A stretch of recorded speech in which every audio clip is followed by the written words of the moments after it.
Anyway, we just... Fuck. Hello everybody, Spooky Sandwoman here. Thank you for checking out episode 25 of Seduce Me the Otome. Last episode, stuff we've done before, have dinner. And now we're thinking about letting them stay. I had the opportunity to help them, though would I? I wanted to, but I wasn't sure if that was the best idea. After all, 5 demons in my house wasn't exactly the living arrangement I had imagined when I first moved in. Excuse me. My ears are sweaty, making my headset sweaty. There was a matter of making sure no one found out about their powers. Thinking about them as lab rats made my stomach queasy. And even if they passed for humans, how would I explain having guys living in my house? Imagine if my friends came over. They would practically think I was a part of a harem or something. Oh god, imagine if my parents came over. I think my mom would faint. Who knows what my dad would do? I think he would have them arrested on the spot. Ugh, this was hard. Maybe I should have written out a pros and cons list before actually having to make the decision. Don't worry too much about it. You have plenty of time to decide. Besides, you should do what makes you happy as well. It was strange that I happened to remember what my grandfather said to me when I was little, but it did kind of make sense. Oh god, my nose is starting to run again. They weren't in the same exact situation that I was in before, but I didn't want to help them out. Or I did want to help them out. I think it would ease my conscience and also make me a bit happy to give them help, as weird as it sounded. I have to blow my nose. Disgusting. Ooh, we got a breeze in my butt.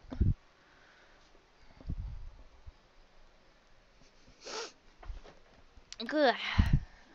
I hope I'm not getting sick. Clenching my hands into fists, I strengthened my resolve to speak up. Well, you could... What was that, lovely lady? That is, Spit it out already. You could stay with me here if you'd like. As soon as I finished my sentence, the room became still. I'm not sure what went through their heads from my words. The silence in the air cut like a knife until I finally spoke up once more. It seemed like you all needed a place to stay in. Well, I just moved into this giant house, so it seems like it makes sense. It was still quiet in the room. I decided to keep talking. If you would like to stay here, though, there are 2 things that I need all of you to follow. Yes? First of all, you can't use your powers or deliberately do something that might harm me or any guest that comes over. Well, save for enemies, but you get the drift. That sounds reasonable. Second, you have to help me with any errands around the house. This place is kind of big, so yeah. That is a generous offer, miss. Are you sure that would be okay? We don't wish to burden you any more than we already have. It's alright, really. I mean, I just started living here myself, so I would appreciate some help around the house. A wonderful idea. We'll live here and train while helping you with the house. Servants for the lovely princess. What? Are you serious? Shh, be quiet, Sam. I haven't slept in a bed for days. They all seemed to like the idea, except for Sam, and hey, I didn't really hate the idea either, even if they were incubi. It would be interesting having 5 guys help me with taking care of the house, given that they would follow the rules that I just laid down. Grr, fine, but we're not staying here forever. Only until we can beat up that group of punks. I think that is a reasonable time limit for our stay. Yes, this is awesome. Also beautiful. If you need a bedfellow. Eric, knock it off. I was happy that they agreed. Maybe it was because I wasn't going to be lonely for a while. Maybe it was because they all needed help and my want to help people was fulfilled. I would never be sure. So what are we waiting for? Let's celebrate and dig in. Finally, I'm starving. Instantly, Matthew and Sam began to stuff themselves with the food on the table. I noticed James's eye twitching in irritation, so I stifled my incoming laugh. Really, you two? You're both acting like pigs. Oh, let them have a little freedom, James. It's not like we've eaten recently either. I'm sure they've been starving. Still, that's no excuse for stuffing their faces like backyard swine. I almost couldn't hold it in. Ooh, so I didn't. So I didn't. I don't know what that last symbol means.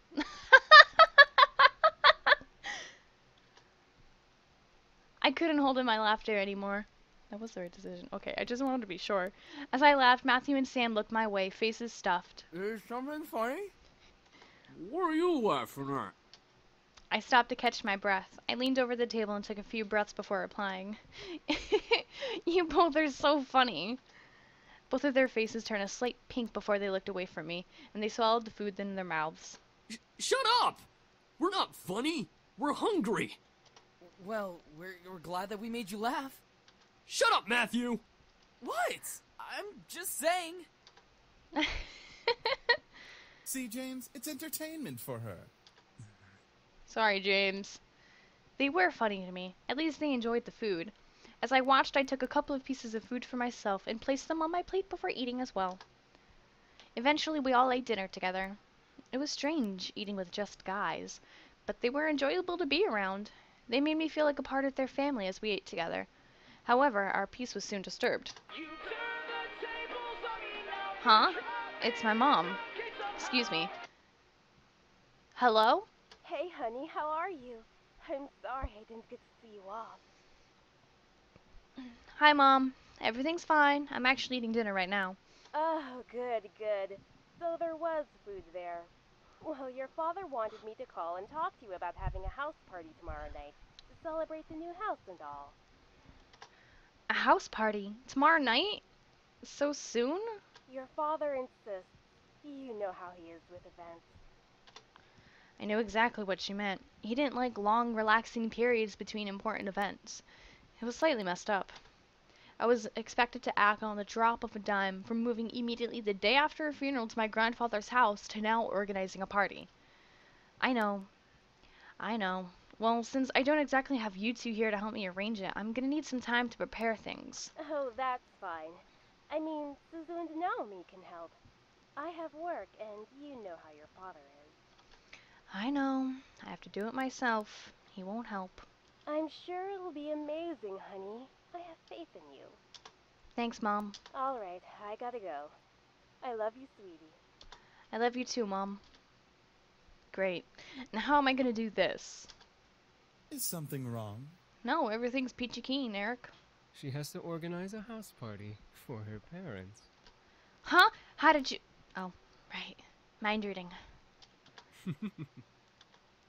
But yeah, I gotta do it soon or my parents will be really disappointed. I'll have to stay up and organize everything tonight. Hey, why don't we help you? That's what we're here for, right? I don't see why not. I can name a few reasons why we shouldn't. Sam? Back off. We'll take care of everything, miss. Just leave everything to us. That was surprising. I didn't think the boys would offer help right off the bat. I couldn't help but smile. I was actually rather thankful now that I let them stay. No, I didn't have to do everything alone. As I kept thinking about it, I couldn't help but yawn, like I just did 2 seconds ago. Feeling a little tired over there, princess? Yeah, it's been a long day. At least tomorrow's the weekend so I can sleep in. Then it hit me. Wait! Where are you all going to sleep? We found some guest rooms on the opposite end of the house from the master bedroom. I'm sure those will do just fine. Oh, got it. Alright then, I'm heading to my room to study and sleep. I guess I'll see you all tomorrow? Have a good night. I will. And you too. With that, I left the dining room and went to my room. Eric, no. What? I wasn't going to do anything. Yes, he was. I think if we, go to romance Eric, we'll probably figure out what he means. Or maybe it'll just be a mystery forever. Shh. As soon as I got into my room, a wave of exhaustion hit me. Why am I so tired all of a sudden? I just woke up from that nap. I dragged myself into my bed and hauled up one of my bags. I opened it and grabbed the economics book, knowing that no matter how tired I was, I had to study at least a page or two before sleeping at last. The words on the page scrambled in my mind as I read through them, but after 2 or 3 tries, I managed to understand what the page was about. Equations, well. Finally, I decided to change into my pajamas and head to bed. Today had been a long day, and I needed the rest. Hopefully, tomorrow will be better. 3 days of surprises in a row would kill me.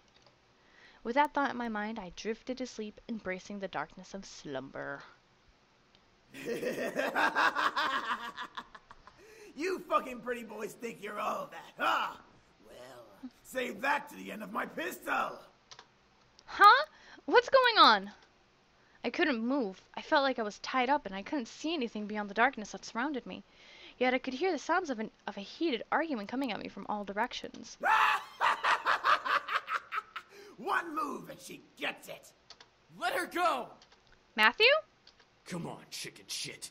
Fight us like a real man. Like you scare me, Sam. Come on. Take one step. I dare ya. Why can't I see? Stay away from her, Malix! And what are you gonna do, nerd boy? Suddenly I felt myself pulled to one side and arms wrapped around my body protectively. I've got you. Don't worry. Huh? Eric? As I was held in a tight embrace, I felt the world around me once again settle into a low, peaceful hum. The hostility of the dream before had faded into the black as the arms around me rocked me comfortingly. Slowly, though, my eyes fluttered open and I looked up at the person holding me. Damien? Hi. I stared into the eyes of Damien. His face was painted with worry and concern, and I knew he must have seen my dream. But why did I dream of Eric holding me, though? You can't control your dreams. Well, I guess you're right. Are you okay? Yeah, I'm fine. Thank you. What time is it? It's 9 a.m. James and I were making breakfast when well... You can't control your mind reading? No. Not yet, at least. I hope to learn eventually, though. Is everything alright? It's actually really depressing when you know what... Just Damien. Sorry, Damien. Kinda wish I made him human now. Huh? Yeah, I'm alright. That's good. I'm assuming you had a nightmare. Yes, I'm sorry for disturbing you both. You didn't disturb us, miss. Besides, we'd rather make sure you're okay before anything. Oh, thank you.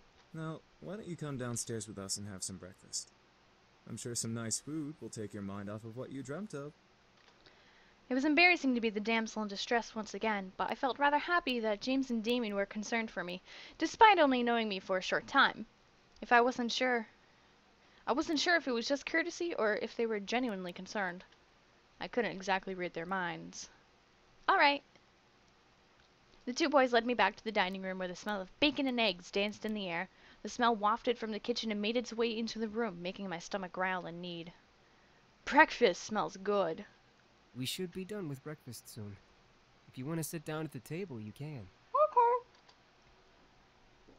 I nodded before sitting down. As I sat down, however, my mind drifted back to the dream I had. That feeling of hostility around me made my body shudder instinctively, even though I knew it wasn't real. However, as I closed my eyes, I felt a hand place itself on top of my head, breaking me out of my thoughts. Huh? Morning. You alright? Yeah, I'm fine. Sam, the owner of the hand on my head, raised an eyebrow at me before rustling my hair and moving away to sit down at the table. He then barked towards the kitchen where James was working. Hey! Is the food done yet? I'm starving! There's no need to yell, Sam! You're yelling too! Don't argue with me! From behind me, Eric appeared and sat beside me, rubbing his temples in obvious annoyance. Can we not yell this early in the morning? It's not like we're in the castle. Castle? For some reason, when I heard the word castle, I couldn't help but yell in surprise.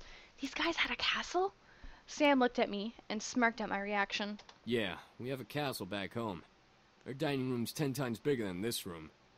And wouldn't it be logical to not yell? Whatever. Soon, James and Damien appeared, hands full of plates that carried bacon, eggs, toast, and waffles. They placed the plates down by each seat before seating themselves. My favorite. Finally. Thank you for the breakfast. It looks amazing. It's our pleasure. Oh god, I'm sweating everywhere. All of a sudden, my phone began to ring, ushering me to pull it from my pocket and answer. Hello? Hey, good morning. Guess who's at your door right now? Right on cue, there was a knock from the lobby door. My heart stopped. Suzu and Naomi were here. I'll get it. My heart quickly began to pound in my chest. Matthew was in the lobby and he'd get to the door first. I instantly jumped out of my chair and rushed out of the dining room. As I patched through the archway between the dining room and the lobby, I saw Matthew reach his hand out for the brass door handle, causing the world to go into slow motion. Matthew, don't! But before my words could reach his ears, Matthew had opened the door and revealed the surprised faces of Naomi and Suzu. The world around me stopped as Suzu and Naomi kept their eyes on Matthew, who merely stared back in fear and embarrassment. I could feel the air go from warm to freezing in a matter of seconds. Hi? I could not believe what was happening. How was I going to explain this? This week was already bad enough. To make matters worse, I was frozen in place. Please, for God's sake, someone do something other than stand there. Who are you? Suzu, let me explain. What's going on here? Who's at the door, Matthew? Oh. Soon the other incubi appeared in the lobby with us. The situation was not getting pretty. I had to think fast. You know, I'm gonna choose they're my brothers, see what they say. They're your brothers? Since when did you have brothers? It was no use. There was no time to lie to them. I felt helpless. Then I felt a hand on my shoulder and felt the tension in my body almost fade away. I turned my head to see James smile at me before stepping in front of me. We must apologize, ladies. We know this situation must be confusing for everyone. Let's take this to the dining room and we'll explain everything. I stared wide-eyed at James. Was he going to tell him who they were? Everything seemed surreal.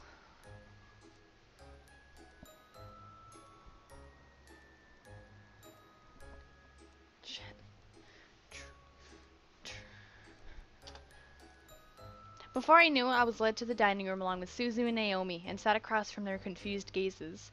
As Naomi and Suzu sat down, Eric and Matthew placed their untouched plates of food in front of them, surprising their guests. Whoa, this looks amazing. Thank you. Our pleasure, ladies. We hope you enjoy your meals. Make sure you dig in. I looked at Naomi and Suzu as they began to eat, visibly enjoying every bite they placed in their mouth. Hopefully the food would ease their minds for whatever James was to reveal.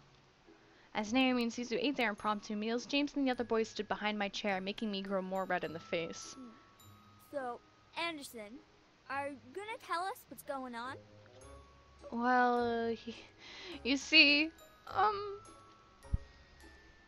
Gently, James placed a hand on my shoulder again, signaling me to just eat my food.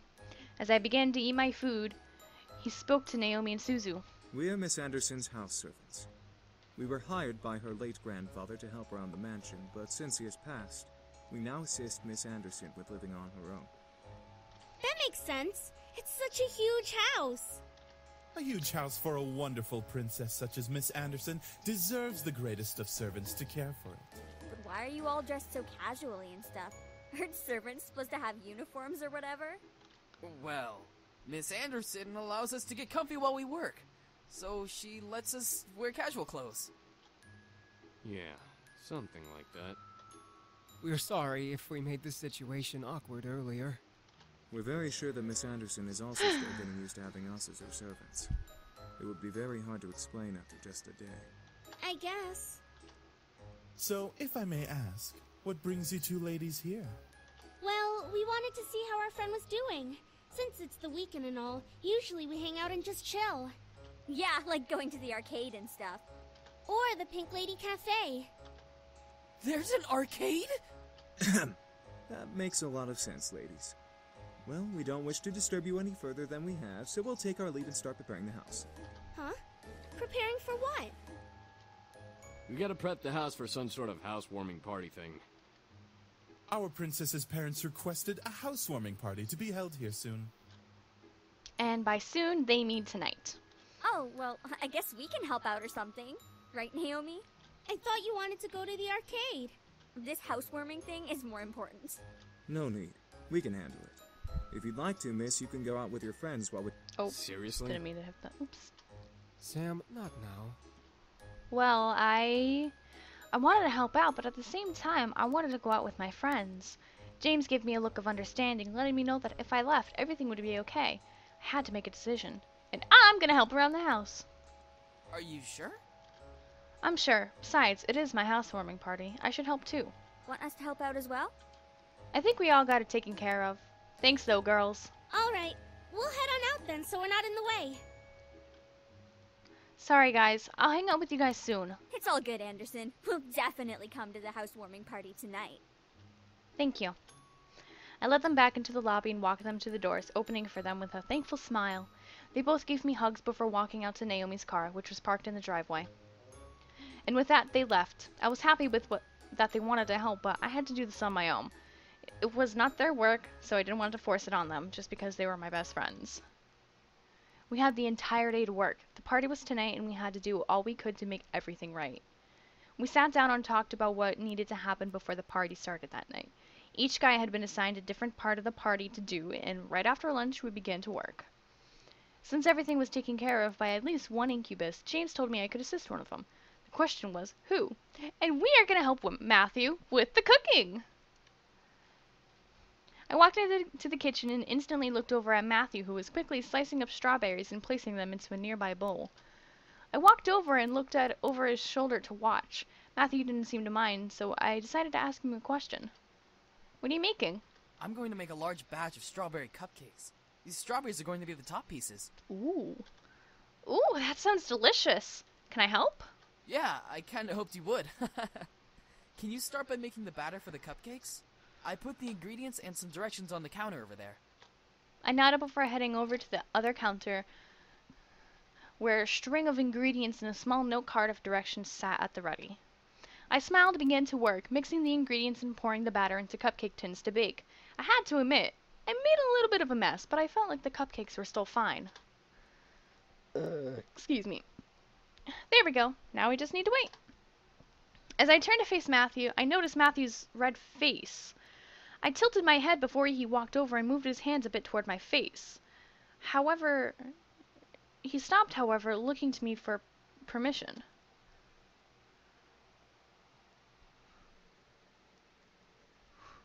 Nod to him, okay.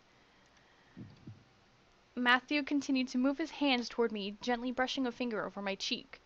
My senses tripled, feeling his finger wipe over a small stain of powder and cream that had landed on my face. You got a stain. Matthew's finger was ginger and timid, wiping the stain off with as little contact as possible. Lightning shot through my body at each wipe, running down my spine in jolts. Yes, wiping down my spine. God damn it. I closed my eyes, unconsciously leaning into his touch and naturally wanting more. However, Matthew pulled his hand away, causing me to open my eyes and look at him. Matthew was biting his lower lip and had pulled his hand to his chest. Sorry, I got it all? Oh, thank you. Matthew quickly shook his head and grinned his goofy grin at me before continuing to make another appetizer for the party. I blinked a couple of times, wondering if what I saw was real. I don't know. But that was cute, though. The hour of the house party had arrived. In my mind, I kept double and triple checking the essentials for the party. Knowing my dad, he invited his business partners and the executives of the Anderson Company to show me off. But I'm going to end this episode off here because it's been 24 minutes. Holy crap. Anyway, thank you guys so much for watching. If you enjoyed, go ahead and leave a like or subscribe. Share with your friends if they like dating sims. And cupcakes. Lots of cupcakes. Man, I could go for a cupcake, but I still have this cookie. So, alright. Bye-bye. God, I'm a fucking dork.